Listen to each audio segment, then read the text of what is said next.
All right, today we're going to do a quick introduction to elasticity. We're going to start off by asking the question, from whence cometh Hooke's law? Why is force equal to minus kx? Well, the minus sign kind of makes sense, right? I pull the spring one way, it tries to go back.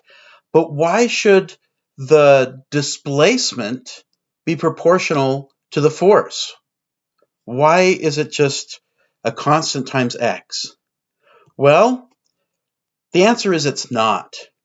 So here's imagine some actual curve for a spring that's not actual. I just made it up. But let's think of it. Like when there's no force, the spring is not going to be stretched or compressed, right?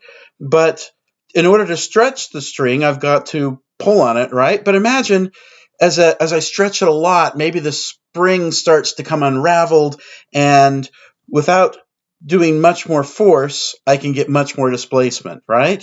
And imagine as I compress the spring, imagine I get to a point where the rings smash together, and suddenly I can put lots and lots of force on the spring, but it's not going to get any smaller because the spring is completely compressed, right? My point is, I have this made-up curve that I just made up, right? It's just some weird curve, and it's not a line, but if I zoom in on the middle here, it looks like a line. So why is Hooke's law F equals minus kx? Why is the force just proportional to x? Why is x just proportional to the force? Well, it's not. But if I take any curve and zoom in on a little part of it, if I zoom in far enough, it's going to look like a line. So maybe the spring force for some spring is some goofy thing like this that I just made up, right? Once again, whatever that goofy curve is, if I zoom in on the region around zeros, right? So I'm going to zoom in on this little red box here. It looks like a line. So that is why Hooke's law is F equals minus kx, because, well, it couldn't really be anything else, could it? If I take any curve and zoom in enough, it looks like a line. But if I move far enough, it stops behaving according to Hooke's law. So today we're going to talk about materials, how they stretch and shear and whatnot.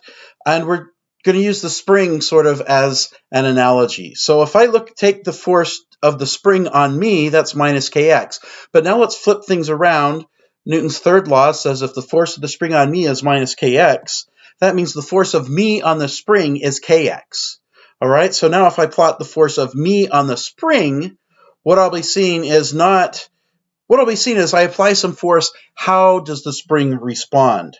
And that is sort of like a stress-strain curve, all right? So the idea is stress is something I apply to the object, it's something I do to the object, and strain is the fractional change. So for example, I could plot the stress on this axis. This is how much force I'm putting on my spring. And here is the strain. Here's the response of the spring. The distance x, it's moved from its relaxed length, but for strain, it's a fractional change, so it's going to be x divided by the relaxed length of the spring L, right? So this is my stress versus strain curve, and once again, it's not linear, but close to zero it is. So we have this thing called the modulus, and it's basically how stiff something is, how hard it is to deform it. And so the modulus is the stress over strain. And there's different types of a moduli that we could get, right? There's a modulus for stretching something. There's a modulus for pushing something to the side. There's a modulus for twisting something. All right, and we're just going to talk about a few of those as examples. But remember, they're kind of like Hooke's law, right? The force I need to apply to change the length of my spring by x is just x times a constant. And that constant is just how stiff my spring is. So I can solve F equals kx to find k.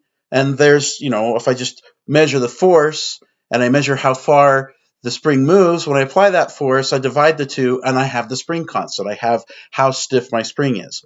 So now let's apply that to materials. All right? So for different materials, we're going to find that for a particular type of deformation, the modulus for that deformation is the stress divided by the strain. And we said, look, the strain is going to be a fractional change. For the spring, we said like it's delta X over L, all right? But it could be anything, right? The change in volume divided by the initial volume, all right? So the strain is the response of the thing to the force I apply, and then the stress is what I do to tweak the thing, and we're going to find out in a minute that the stress really, it makes more sense to talk about the force per unit area rather than just the force. So the stress is force per unit area. Okay, now this modulus is a constant, right? As I increase the force, the deformation increases linearly, right? If I apply whatever force I want and find whatever Q I get and I divide them, I'm always going to get the same number. And that's a constant because we're making the assumption that delta Q over Q is small. If I don't change things too much, then I'm zooming in on my curve, it should be linear. So the modulus is a constant until it's not. Okay. The first modulus we're going to talk about is Young's modulus. Young's modulus is how stiff something is against being stretched or compressed. So imagine I have some bar of some material and it's glued firmly down to the floor, and then I pull on the top with a force F. It's going to stretch, right? It's going to stretch some amount dx or delta x, however we want to think about it. Now, how much force do I need to apply to change the length of this bar by delta x? Well, we just said as long as delta x is small, we would expect the force we need to be just a constant times delta x. All right, and this constant c is called the anti-squishiness factor. Okay, if it's less squishy, this will be bigger. All right. Well, I can also push down on the object, and the amount that x changes, that distance changes, is also going to be proportional to the force, and it turns out it's the same factor, the anti-squishiness factor. Well, what if I had 4 of these bars and I pulled on them all together? How much force would it take in order for them to change length by an amount delta x? Well, I pull each one independently with a force F, which is C times delta X. So for 4 of them, I need 4 times the force, right? So for 4 bars, I need 4 times the force. Well, what if I just had, instead of 4 bars, what if I had 1 bar that was like as big as 4 bars? Well, I'm going to need 4 times the force.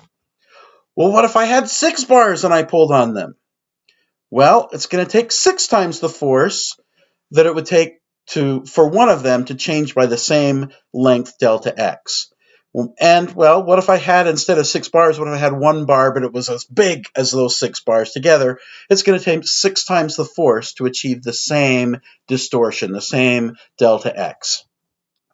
All right? So, basically, if I have n bars, it takes n times the force, or in other words, force divided by n is equal to the anti-squishiness constant times delta x.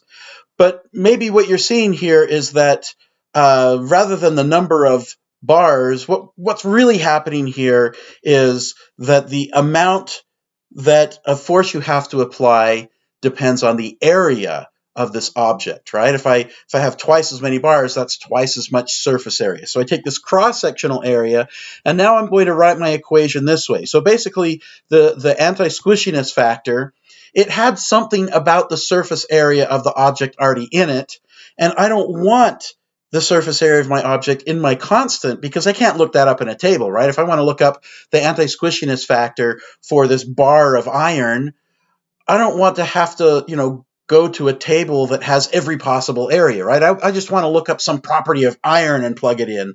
So we're going to pull the area dependence out of our anti-squishiness factor. And what we get here is this letter B. This is the anti-squishiness factor of the second kind. All right? Okay, so force divided by area is the anti-squishiness factor of the second kind times delta x. So how much force do I have to apply per unit area if I want to deform my object by an amount delta x?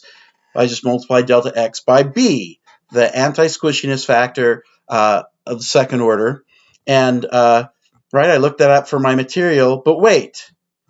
What if I take my bar and I cut it in half, and in between I'm just going to glue this little piece of stuff that can't be deformed, right? Yeah, I could in my mind just pretend like it's cut in half, but I want to do that because then I can explicitly point out that if I pull on the top of this block, all right, well, once I pull it and stretch it, well, whatever I'm pulling, if this is in equilibrium now, I'm pulling on the top of this with a force F, there must be another force F pulling it down, otherwise it would accelerate, right? And equal and opposite forces, right? Newton's third law says that if this one is being pulled down with a force F, it must be pulling up on the one below it with a force F. So I have these two pieces, and I've applied the same force to both of them, but the top of this one moves by an amount delta x. This one only moved by half of that, delta x over 2, right? Because they're identical, and if I apply the same force, and the total change in length has to be delta x, then 1/2 of it will only stretch by delta x over 2, right?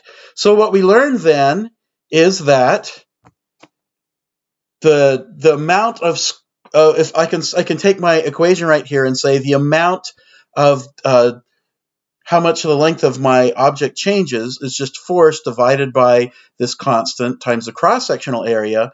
But if my object were half the length, it would only stretch by half as much, right?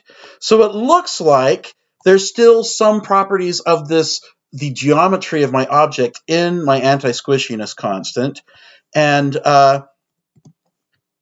right, such that if I cut the length in half, the displacement gets cut in half. So it would appear then that how much the length changes depends on the original length. It's proportional to the original length. If I have twice the length, I get twice the displacement for the same force.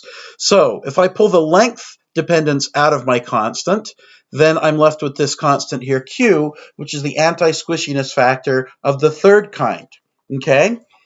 Well, I can solve this. Well, what I'm going to do now is for Young's modulus, instead of talking about delta x, I'm going to call it delta L, because that's really what's happening, right? I started with a bar with a length L, and I put a force on it and stretched it or compressed it, and I changed the length by an amount delta L. So delta L and delta x are just the same thing, but delta L is the more conventional way of writing this.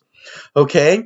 And then I can take the delta L and the Q to the other side, and I have this equation right here. So this is the equation that tells me, for how much force I apply, how much the length of the bar will change. Well, let's look at this right here, this equation. This thing, the force per unit area, is what we call the stress. That's what we apply to the object. And delta L over L is the strain. That's the response of the system to the applied stress. And if I now divide the two of them, if I divide both sides by delta L over L, I would get the ratio of the stress divided by the strain, and that ratio then is just equal to the anti-squishiness constant of the third kind. So I could measure this Q for a particular material. I just measure the length of my object, I measure the surface area, I apply a force, I see how much it changes, and I get that constant. And now that constant doesn't have anything about the geometry of the object in it anymore, so that's just a constant for a particular material, right? I look up the anti-squishiness constant of the third kind for gold, and that will tell me how a gold bar will stretch or compress when I apply a force to it. Now, you probably guessed that the anti-squishiness factors were just something that I made up. But it turns out, once we've pulled all of the geometry stuff out of this constant, what we're left with is actually something real called the Young's modulus. So the Young's modulus is just force divided by area divided by change in length divided by original length. It's just the stress we apply divided by the strain. Now notice I put a little perpendicular here, right? Because if I have a force which is parallel to the surface, which is pushing to the side instead of up, it's not going to help stretch the bar out, right? And so it's only the component of force which is perpendicular to the surface which matters for Young's modulus. So Young's modulus is basically how hard it is to deform something by stretching it or compressing it. All right? Now, I can solve this and find out how much something will stress when I apply a certain force, if I know the Young's modulus for that material. So now, what are the units of Young's modulus? Well, I have a force per unit area divided by delta L over L. Well, force is newtons, area is meters squared, and delta L and L both have the same units, so I just get units of 1 in the denominator. So that means that the units of Young's modulus are just newtons per meter squared, and it turns out we have a name for that. That's pascals. Those are the units of pressure, like air pressure or water pressure has units of force over area, and we call that pascals. So now here's a problem we can work using this information. A burglar with a mass of 45.2 kilograms is hanging from a grade 316 steel cable which is 10 meters long when not stressed, and 3 millimeters in diameter. How much longer is the cable when the burglar is hanging from it? Young's modulus for grade 316 steel is 193 gigapascals. Giga means 10 to the 9th, a billion. Well, we start with this equation. Young's modulus is force divided by area divided by change in length over original length, the stress divided by the strain. Well, let's first of all realize that dividing by L is the same as multiplying by L. So we'll bring L up there, and then we'll solve the equation for delta L. So the change in length is just L times the force divided by the area times Young's modulus. Well, the force that's being applied is just mass times gravity. That's the force, that's the weight of the person at the end of the wire. And then the cross-sectional area, if it's just a round wire and we know the diameter from which we can get the radius, so the cross-sectional area is just pi r squared. So now we can just plug our numbers in. 10 meters is the length, we've got the mass of the burglar, we've got gravity, pi, here's the radius, and then here is Young's modulus, 192 times 10 to the 9th pascals. That is Young's modulus for 316 steel. Now I should comment, that's a really big number, right? 192 billion pascals. Well, yeah, steel is pretty tough. It's really hard to squish steel. All right, plugging those numbers in, we get 3.07 millimeters. Now, there's lots of different ways we could try to deform an object. So Young's modulus applies to stretching it or squishing it. Let's talk about two other ways you could try to deform an object. One way is we could apply a force not perpendicular to the surface, but parallel to the surface, which is going to make the bar bend, right? It's going to displace to the right. Okay, and this is called shear, when I apply a force like this and make the bar shear to the side. Well, how much force do we have to apply in order to get it to shear by the amount delta x? Well, once again, as long as delta x isn't too big, we can just pretend like it's just linear, right? And the force is just some constant times delta x. Now, just like we did with the Young's modulus, with the shear modulus, we can also ask what happens if we have two of these when we push them, and you say, like, oh, we have to push twice as hard, just like we did with Young's modulus, and we determine, the force we have to apply depends on the area. And we can also slice it in half and see that, you know, the bottom half only moves half the distance for the same given force, and we find out that how much the thing moves depends on the length of the bar. And we come up with the shear modulus. So the shear modulus is represented with an S, and that's equal to the parallel force, the component of force parallel to the surface, divided by the area, divided by how much it displaces, how much the top displaces, divided by L. All right, so the shear modulus tells us, if we go back here and look at this little animation, it says if I have a bar, it's stuck to the bottom here, I push on the top to the side, the shear modulus tells us how hard I have to push in order to displace the top by a certain amount. And here it is. So the top is the stress, the force divided by the area, and the bottom is the strain. Now here I'm not writing delta x as delta L because I'm not changing the length. I'm displacing it to the side. So it's common to write that as delta x. All right, so that's stress. Another type of deformation we could do is we could just take an object and surround it with like a fluid, like air or water. And if I increase the pressure on the fluid, it's going to press in on the object in all different directions and change its volume. All right? And once again, the amount that it squishes by is going to be proportional to the force we apply. So the parameter that tells us how hard it is to squish something down is what we call the bulk modulus. And the bulk modulus is like this. It's a little bit different, all right? So for the bulk modulus, the stress is still force divided by area, but instead of thinking of it as force divided by area, we think of it as pressure, right? Because in order to compress the thing from all sides, it's not like we're pushing with a million fingers from all sides, right? We put it in a fluid and we characterize the forces in fluids with pressures. So this is force per unit area, but we're just thinking of it as pressure. Also, for the bulk modulus, it's defined such that it's not a change in radius or a change in position, it's change in volume divided by the original volume, all right? Okay, but it still has units of pressure, right? Just like Young's modulus and the stress modulus and the shear modulus. One other weird thing about the bulk modulus is there's a minus sign here. And that's because, with shear, the way it moves depends on the way we push it. With Young's modulus, whether it shrinks or grows depends on whether we squish it down or pull it and stretch it, right?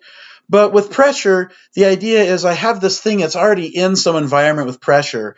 How much does it shrink when I increase the pressure? Well, as I increase the pressure, the volume is going to get smaller. So as pressure goes up, when delta P is positive, delta V will be negative. So we put a minus sign here so that the bulk modulus is a positive number.